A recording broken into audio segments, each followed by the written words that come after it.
नमस्कार साथियों, उपासना यश के डेली करंट अफेयर्स प्रोग्राम में आप सभी का स्वागत है। इसमें हम लोग the Hindu, PIB, Indian express and down to earth से संबंधित परीक्षा के लिए जो भी महत्वपूर्ण खबरें होती हैं उनको कवर करते हैं।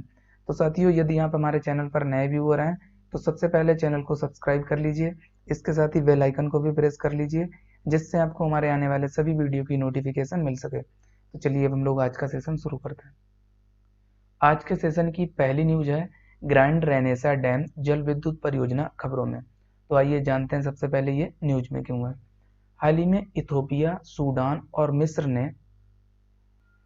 हॉर्न ऑफ अफ्रीका में ग्रैंड रेनेसा डैम जल विद्युत परियोजना पर लंबे समय से चल रहे जटिल विवाद को हल करने के लिए फिर से बातचीत शुरू करने पर सहमति व्यक्त की है, जिसको लेकर ये जल विद्युत परियोजना न्यूज में थी। मैं आपको बता रहा हूँ इसमें बेसिकली है क्या। ये जो जल विद्युत परियोजना है इसका निर्माण नील नदी पर, ये आपको नदी भी याद रखनी, नील नदी पर इथोपिया द्वारा चीन की सहायता से किया जा रहा है, लेकिन सूडान और मिस्र इसका विरोध कर रहे हैं। तो ये लंबे समय से बंद पड़ी थी, हाल ही में इन लोगों में सहमति बन गई है जो भी देश हैं, इसलिए ये परियोजना न्यूज में है। तो आइए हम लोग इससे जुड़े अब मुख्य पॉइंट जानते हैं। पहला है ग्रैंड रेनेसा डैम का निर्माण इथोपिया द्वारा चीन की सहायता से नील नदी पर किया जा रहा है। सेकंड पॉइंट इससे संबंधित है, इसे मिलेनियम डैम अथवा हिडसे डैम भी कहा जाता है। तो आपको ये जो इसके अन्य नाम है दोनों याद रखने हैं, आपसे परीक्षा में पूछा जा सकता है। थर्ड पॉइंट है इससे संबंधित, नील नदी अफ्रीका में स्थित है। ये भूमध्य रेखा के दक्षिण में बुरुंडी से निकलकर उत्तर पूर्वी अफ्रीका से होकर भूमध्य सागर में गिरती है। इसे दुनिया की सबसे लंबी नदियों में से एक माना जाता है। अब हम लोग इसमें एक शब्द आया था हॉर्न ऑफ अफ्रीका, इसको समझ लेते हैं क्योंकि ये भी परीक्षा के लिए काफी महत्वपूर्ण है। हॉर्न ऑफ अफ्रीका अफ्रीकी भूमि का सबसे पूर्वी विस्तार है और इसमें जिबूती, इरिट्रिया, इथोपिया तथा सोमालिया देशों के क्षेत्र शामिल हैं, जिनकी संस्कृतियों को उनके लंबे इतिहास से जोड़ा गया है। तो बेसिकली आपको इसमें क्या बात याद रखनी है, वो ये है कि हॉर्न ऑफ अफ्रीका में कौन कौन से कंट्री शामिल है। आपसे पूछा जा सकता है सवाल में कि इसमें कौन से देश या कौन सा देश हॉर्न ऑफ अफ्रीका में शामिल नहीं है, या कौन कौन सा देश हॉर्न ऑफ अफ्रीका में शामिल है। आपको याद रखना है ये चारों देशों के नाम। अब हम लोग अगली न्यूज पर आते हैं। अगली न्यूज है इंटरनेट बंद अथवा इंटरनेट शटडाउन शब्द खबरों में। तो आइए जानते हैं सबसे पहले न्यूज में क्यों है। हाल ही में ब्रिटेन की एक निजता एवं सुरक्षा अनुसंधान फर्म टॉप 10 बीपीएन द्वारा इंटरनेट बंद होने के कारण पड़ने वाले आर्थिक प्रभाव पर एक रिपोर्ट जारी की गई है, जिसको लेकर ये जो शब्द है वो न्यूज में था। अब हम लोग इस शब्द को भी समझ लेते हैं। इंटरनेट शटडाउन का तात्पर्य इंटरनेट सेवाओं अथवा इलेक्ट्रॉनिक संचार को जानबूझकर बाधित करना है। इसके द्वारा प्रायः सूचनाओं के प्रवाह पर नियंत्रण करने हेतु किसी विशिष्ट आबादी के लिए अथवा किसी स्थान विशेष पर इंटरनेट सेवाओं को पहुंच से बाहर अथवा प्रभावी रूप से अनुपयोगी बना दिया जाता है। तो आपको ये शब्द याद रखना है। अब हम लोग अगली न्यूज पर आते हैं। अगली न्यूज है न्यायिक समीक्षा खबरों में। तो आइए जानते हैं सबसे पहले ये न्यूज में क्यों है। हाल ही में उच्चतम न्यायालय ने सेंट्रल विस्टा परियोजना को एक अद्वितीय परियोजना मानने से इनकार करते हुए कहा कि इसके लिए महत्तम अथवा अतियुक्ति पूर्ण न्यायिक समीक्षा की आवश्यकता नहीं है। आपको पता होगा ये जो परियोजना है वो नए संसद भवन से संबंधित है, याद रखना है आपको। अब हम लोग एक शब्द आया था यही जो खबरों में है उसको समझते हैं। न्यायिक समीक्षा, न्यायिक समीक्षा न्यायपालिका को प्राप्त एक शक्ति है जिसके अंतर्गत वह सरकार के विधायी अथवा कार्यकारी अंगों द्वारा पारित किसी अधिनियम या आदेश से किसी प्रभावित व्यक्ति के चुनौती दिए जाने पर इन कानूनों अथवा आदेशों की समीक्षा तथा इनकी संवैधानिकता पर निर्णय करती है। तो आपको याद रखना ये न्यायिक समीक्षा शब्द अभी चर्चा में था। अब हम लोग अगली न्यूज पर आते हैं। अगली न्यूज है औरंगाबाद के नाम परिवर्तन की मांग। तो सबसे पहली बात आपको यही याद रखना है, जो औरंगाबाद है ये महाराष्ट्र में है। अब हम लोग जानते हैं ये न्यूज में क्यों है। हाल ही में महाराष्ट्र में औरंगाबाद शहर का नाम परिवर्तित कर संभाजी नगर किए जाने के लिए शिवसेना लंबे समय से मांग कर रही है। आपको पता होगा शिवसेना वहां की एक राजनीतिक पार्टी है। अब हम लोग इससे जुड़े जो मुख्य पॉइंट हैं उनको जानते हैं। पहला पॉइंट है इसमें, औरंगजेब अपनी मृत्यु के समय औरंगाबाद में निवास कर रहा था। औरंगजेब ने मराठा योद्धा छत्रपति शिवाजी महाराज के पुत्र छत्रपति संभाजी महाराज को प्रताड़ित करके हत्या की थी। इसीलिए औरंगाबाद शहर का नाम संभाजी नगर किए जाने की मांग की जा रही है। तो इसलिए आपको पता होगा ये न्यूज में था। सेकंड पॉइंट है इसमें, औरंगाबाद का निर्माण, ये भी आपको याद रखना है, परीक्षा के लिए महत्वपूर्ण है, वर्ष 1610 में निजाम शाही वंश के मलिक अंबर द्वारा करवाया गया था। ये नाम भी आपको याद रखना है और वंश भी। अगला पॉइंट है इसमें थर्ड, मुगल बादशाह औरंगजेब ने इस शहर को अपनी राजधानी बनाया था और इसे औरंगाबाद नाम दिया था। आपको याद रखना है। ये औरंगाबाद जो शहर है उससे जुड़ी कुछ मुख्य बातें जो आपको याद रखनी है। अब हम लोग अगली न्यूज पर आते हैं। अगली न्यूज है एशियाई जलपक्षी गणना 2020 खबरों में। तो आइए जानते हैं सबसे पहले ये न्यूज में क्यों है। हाल ही में आंध्र प्रदेश में बॉम्बे नेचुरल हिस्ट्री सोसाइटी के निर्देशन में 2 दिवसीय एशियाई जलपक्षी गणना 2020 संपन्न हुई, जिसको लेकर ये न्यूज में थी। अब हम लोग इससे जुड़े जो मुख्य पॉइंट हैं उनको जानते हैं। पहला पॉइंट है, प्रत्येक वर्ष जनवरी माह में एशिया और ऑस्ट्रेलिया के हजारों स्वयंसेवक द्वारा अपने देश में आर्द्र भूमियों की यात्रा की जाती है और इस दौरान वाटर बर्ड्स जलपक्षियों की गिनती करते हैं। इस नागरिक विज्ञान कार्यक्रम को एशियाई जलपक्षी गणना कहा जाता है, आपको ध्यान रखना है। सेकंड पॉइंट है इससे जुड़ा, एशियाई जलपक्षी गणना को वर्ष 1987 में भारतीय उपमहाद्वीप में शुरू किया गया तथा इसका विस्तार तेजी से अफगानिस्तान से पूर्व की ओर जापान, दक्षिण पूर्व एशिया और ऑस्ट्रेलिया तक हो गया है। ये एशियाई जलपक्षी जनगणना 2020 से संबंधित कुछ मुख्य बातें जो आपको याद रखनी है। अब हम लोग इसमें एक सोसाइटी आई थी बॉम्बे नेचुरल हिस्ट्री सोसाइटी, या इसे आप संगठन कह लीजिए, इसको समझते हैं। ये परीक्षा के लिए महत्वपूर्ण है। तो आइए जानते हैं इससे जुड़े मुख्य पॉइंट। पहला पॉइंट है इसमें, इसकी स्थापना 15 सितंबर 1883 को की गई थी, आपको ध्यान रखना है। इसकी शॉर्ट फॉर्म भी आपको याद रखनी है, BNHS, यानी Bombay natural history society. Second point इसमें आपको याद रखना है, ये संस्था मुंबई में स्थित है। थर्ड पॉइंट, ये प्राकृतिक तथा प्राकृतिक संसाधनों के संवर्धन, पक्षी संरक्षण, शिक्षा एवं संसाधन पर काम करने वाली एक भारतीय उपखंड की सबसे बड़ी गैर सरकारी संस्था है। फोर्थ पॉइंट है इससे जुड़ा हुआ, इसके सदस्य लगभग 30 देशों में फैले हुए हैं। ये बॉम्बे नेचुरल हिस्ट्री सोसाइटी से संबंधित कुछ मुख्य बातें जो आपको याद रखनी है। अब हम लोग अगली न्यूज पर आते हैं। अगली न्यूज ये भी काफी महत्वपूर्ण है, 41वां खाड़ी सहयोग परिषद शिखर सम्मेलन खबरों में। तो आइए जानते हैं सबसे पहले ये न्यूज में क्यों है। हाल ही में खाड़ी देशों ने इस सम्मेलन में एकजुटता और स्थिरता समझौते पर हस्ताक्षर किए हैं, इसलिए ये शिखर सम्मेलन न्यूज में था। अब हम लोग इससे जुड़े जो मुख्य पॉइंट हैं उनको भी जानते हैं। पहला पॉइंट है इसमें, हाल ही में ये सम्मेलन सऊदी अरब के अल उला, ये आपको शहर का नाम याद रखना है, में आयोजित किया गया है। तो यही सबसे पहली बात इंपॉर्टेंट है, इस शिखर सम्मेलन का आयोजन कहाँ किया गया है और कौन से नंबर का ये शिखर सम्मेलन था। पहली बात आपको याद रखनी है, सऊदी अरब के अलुला में। दूसरी बात, इसका नंबर 41वां। अगला पॉइंट है इसमें, सेकंड पॉइंट, खाड़ी सहयोग परिषद यानी GCC, गल्फ कोऑपरेशन काउंसिल सदस्यों ने कतर पर लागू सभी प्रतिबंधों को हटाने और कतर के लिए अपनी भूमि, समुद्र और हवाई मार्ग को फिर से खोलने हेतु इस समझौते पर हस्ताक्षर किए हैं। आपको पता होगा कुछ दिन पहले ये जो खाड़ी सहयोग परिषद के सदस्य थे, इन्होंने कतर पर कई तरह के प्रतिबंध लगा दिए थे। उन्हीं प्रतिबंधों को हटाने के लिए इस समझौते पर हस्ताक्षर किए गए, यानी एकजुटता और स्थिरता पर।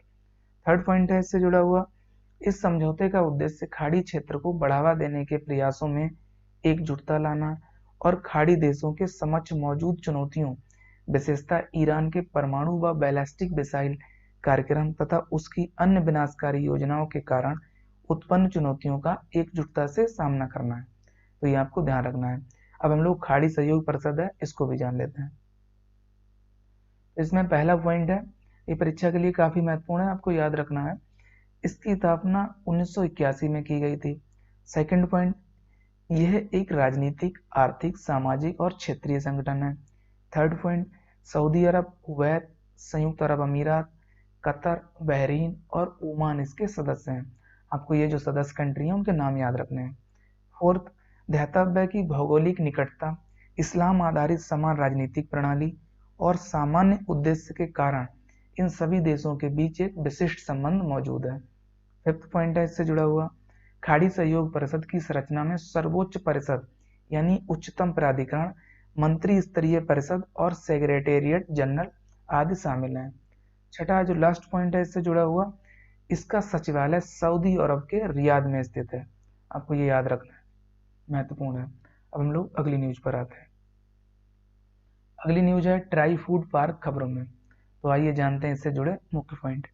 पहला पॉइंट है आदिवासियों, वनवासियों और कारीगरों की आजीविका में सुधार लाने तथा जनजातीय सशक्तिकरण को बढ़ावा देने हेतु जनजातीय कार्य मंत्रालय के तहत ट्राइफेड, अभी आप इसको याद रख लीजिए, हम अभी जानेंगे आगे, और अखिल भारतीय वनवासी कल्याण आश्रम ने मध्य प्रदेश के 5 जिलों में ट्राइफेड जनजातीय खाद्य पार्क की स्थापना के लिए समझौता ज्ञापन पर हस्ताक्षर किए हैं, जिसको लेकर ये न्यूज में था। अगला पॉइंट है ट्राइफेड फूड पार्क एक प्रकार के खाद्य प्रसंस्करण केंद्र हैं जिनका लक्ष्य लघु वनोपज को बढ़ावा देना है। हम लोग इसमें एक शब्द आया था tribal cooperative marketing federation of India यानी ट्राइफेड, इसको भी समझ लेते हैं। पहला पॉइंट है इसमें, ये वर्ष 1987 में गठित भारतीय जनजातीय सहकारी विपणन विकास संघ का लघु रूप है और ये जनजातीय कार्य मंत्रालय के प्रशासनिक नियंत्रण के तहत राष्ट्रीय स्तर का एक शीर्ष संगठन है। आपको याद रखना है। सेकंड पॉइंट, इसका मुख्यालय नई दिल्ली में स्थित है, ये भी आपको ध्यान रखना है। थर्ड पॉइंट है इससे जुड़ा हुआ, इस संगठन का प्राथमिक उद्देश्य जनजातीय लोगों का सामाजिक एवं आर्थिक विकास सुनिश्चित करना है। तो ये ट्राई फूड पार्क से संबंधित कुछ मुख्य बातें थी जो आपको याद रखनी है। अब हम लोग अगली न्यूज पर आते हैं।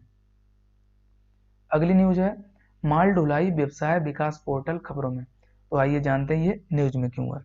पहला पॉइंट है रेल मंत्रालय ने रेल के माल ढुलाई व्यवसाय को बढ़ावा देने हेतु तथा इसके विकास के लिए इस विशेष पोर्टल को लॉन्च किया है। तो इसमें आपको सबसे पहली बात याद रखनी है, ये पोर्टल रेल मंत्रालय द्वारा लॉन्च किया गया, परीक्षा के लिए महत्वपूर्ण है। सेकंड पॉइंट है इससे जुड़ा हुआ, इसका उद्देश्य मानवीय प्रक्रियाओं के स्थान पर ऑनलाइन प्रक्रिया शुरू करना है ताकि मानवीय सहभागिता की आवश्यकता को कम किया जा सके। थर्ड पॉइंट इससे जुड़ा हुआ, यह पोर्टल व्यापार सुगमता, पारदर्शिता और पेशेवर समर्थन प्रदान करने पर केंद्रित है। फोर्थ पॉइंट, अपनी तरह का पहला समर्पित माल ढुलाई पोर्टल ये सुनिश्चित करेगा कि सभी कार्य उपभोक्ता केंद्रित हों, लॉजिस्टिक्स प्रदान करने वालों की लागत में कमी आए, आपूर्तिकर्ताओं के लिए ऑनलाइन ट्रैकिंग सुविधा सुनिश्चित हो और माल परिवहन की प्रक्रिया सरल बने। तो ये माल ढुलाई व्यवसाय विकास पोर्टल से संबंधित कुछ मुख्य बातें हैं जो आपको याद रखनी है। अब हम लोग अगली न्यूज पर आते हैं। अगली न्यूज है यक्षगान। तो जानते हैं ये खबरों में क्यों है। हाल ही में साधु कोठारी नामक यक्षगान कलाकार का मंच पर प्रदर्शन करने के दौरान निधन हो गया, इसलिए ये जो यक्षगान है ये न्यूज में था। अब हम लोग इससे जुड़े जो मुख्य पॉइंट है उनको जानते हैं। पहला पॉइंट है इसमें, यक्षगान का शाब्दिक अर्थ है यक्ष के गीत, आपको ध्यान रखना है। सेकंड पॉइंट, यक्षगान कर्नाटक के तटीय क्षेत्रों में किया जाने वाला एक प्रसिद्ध लोक नृत्य है। ये आपको राज्य भी याद रखना है, यानी ये किस राज्य में किया जाता है, कर्नाटक में। कर्नाटक में यह परंपरा लगभग 800 वर्ष पुरानी मानी जाती है। थर्ड पॉइंट है इसमें संगीत की अपनी एक अलग शैली होती है जो भारतीय शास्त्रीय संगीत, कर्नाटक संगीत तथा हिंदुस्तानी संगीत से अलग होती है। फोर्थ, इसकी विषय वस्तु मिथकीय कथाओं तथा पुराणों, विशेष तौर पर रामायण एवं महाभारत पर आधारित होती है। तो ये यक्षगान से संबंधित कुछ मुख्य बातें हैं जो आपको याद रखनी है। अब हम लोग अगली न्यूज पर आते हैं। अगली न्यूज है टाइक थान 2021 खबरों में। आपको पता चल गया होगा टॉय थान यानी टॉय का मतलब है खिलौने, तो इससे आप समझ रहे होंगे ये खेल से संबंधित है खबरों में। तो आइए जानते हैं ये न्यूज में क्यों है और इससे जुड़े मुख्य पॉइंट। पहला पॉइंट है इसमें, हाल ही में सरकार ने एक आभासी खिलौना हैकथॉन टाई कथान 2021 लॉन्च किया है, जिसको लेकर ये न्यूज में था। अगला पॉइंट है इसमें, यह पहल शिक्षा मंत्रालय, महिला और बाल विकास मंत्रालय, कपड़ा मंत्रालय, वाणिज्य एवं उद्योग मंत्रालय, सूक्ष्म लघु तथा मध्यम उद्यम मंत्रालय, सूचना व प्रसारण मंत्रालय और तकनीकी शिक्षा के लिए अखिल भारतीय परिषद यानी AICTE द्वारा शुरू की गई है। आपको ध्यान रखना है। थर्ड पॉइंट है इसमें, इसका उद्देश्य भारतीय मूल्य प्रणाली के आधार पर नवीन खिलौनों की अवधारणा का विकास करना है, जो बच्चों में सकारात्मक व्यवहार और अच्छे मूल्यों को बढ़ाएगा। फोर्थ पॉइंट है इससे जुड़ा हुआ, ये भारतीय संस्कृति और लोकाचार, स्थानीय लोक कथाएं तथा नायक एवं भारतीय मूल्य प्रणालियों पर आधारित है। ये टॉयकथॉन 2021 से संबंधित कुछ मुख्य पॉइंट हैं जो आपको याद रखने हैं। अब हम लोग परीक्षा संबंधी जो तथ्य हैं उन पर चर्चा करते हैं। पहला तथ्य है, अमेरिका ने हाल ही में मलाला यूसुफजई छात्रवृत्ति विधेयक पारित किया है। तो आपको ये देश का नाम याद रखना है, अमेरिका ने ये विधेयक पारित किया है। सेकंड तथ्य है, हाल ही में doctor APJ Abdul Kalam scientist पुरस्कार 2021 से डॉक्टर अमित केसरवानी को सम्मानित किया है। तो आपको ये नाम याद रखना है, डॉक्टर अमित केसरवानी। थर्ड, हाल ही में देश का पहला Buddhist theme park Sanchi Raisen यानी मध्य प्रदेश में बनाया गया है। आपको ये भी ध्यान रखना है। फोर्थ है, हाल ही में चक्रवात यासा ने फिजी देश को सर्वाधिक प्रभावित किया है। फिफ्थ पॉइंट है, हाल ही में गौतम चौहान को भारतीय सेना में पहले ह्यूमन राइट्स सेल के प्रमुख के रूप में नियुक्त किया है। तो ये नई नियुक्ति है, आपको याद रखनी है, गौतम चौहान। सिक्स, हाल ही में राम लिंगेश्वर पार्क का उद्घाटन उड़ीसा में किया गया है। तो ये आपको राज्य याद रखना है और पार्क भी। सेवेंथ है और अंतिम, गूगल ने पर्यटन उद्योग को बढ़ावा देने के लिए इनसाइट टूल लॉन्च करने की घोषणा की है। तो ये परीक्षा संबंधी कुछ तथ्य हैं जो आपको याद रखने हैं। अब हम लोग इन न्यूज से संबंधित जो सवाल हैं उन पर चर्चा करते हैं। तो आइए सबसे पहले हम लोग पिछले अभ्यास प्रश्न से शुरुआत करते हैं। हाल ही में 91वें अंतर्राष्ट्रीय फिल्म महोत्सव का आयोजन कहाँ किया गया? ये आपसे अभ्यास प्रश्न पूछा गया था। हमें उम्मीद है आपने इसका जो जवाब है वो कमेंट सेक्शन में दिया होगा। तो इसका सही जवाब है ए ऑप्शन, गोवा। आपको याद रखना है। अब हम लोग आज के प्रश्नों पर आते हैं। आज का पहला प्रश्न है, हाल ही में खबरों में रहा इनसाइट टूल को किसने लॉन्च करने की घोषणा की? आपको बताना है। A option RBI, B NITI Aayog, C Google, D इनमें से कोई नहीं। तो इसका सही जवाब है सी ऑप्शन यानी गूगल ने, अभी हम लोगों ने देखा था। अगला सवाल है सवाल नंबर 2, खाड़ी सहयोग परिषद यानी जीसीसी के बारे में निम्नलिखित कथनों पर विचार कीजिए। पहला कथन है, इसकी स्थापना वर्ष 1981 में की गई थी। सेकंड कथन है, इसका सचिवालय सऊदी अरब के रियाद में स्थित है। अब आपको उपयुक्त में से कौन सा से कथन सत्य है या है बताना है। ए केवल एक, बी केवल दो, सी एक और दो दोनों, डी ना तो एक और ना तो दो। तो इसका सही जवाब है सी ऑप्शन यानी दिए हुए दोनों कथन करेक्ट हैं, अभी हम लोगों ने देखा था। अब हम लोग आज के अभ्यास प्रश्न को देखते हैं। आज का अभ्यास प्रश्न है, हाल ही में किस देश ने मलाला यूसुफजई छात्रवृत्ति विधेयक पारित किया है? आपको इसका जवाब कमेंट सेक्शन में देना है। तो साथियों, आज के सेशन में इतना ही। हम लोग नेक्स्ट सेशन में मिलेंगे कुछ नए सवालों के साथ। तब तक के लिए आप सभी लोग अपना ध्यान रखिए। साथ ही उपासना इसके चैनल को लाइक, शेयर और सब्सक्राइब करना ना भूलिए। Thank you, best of luck.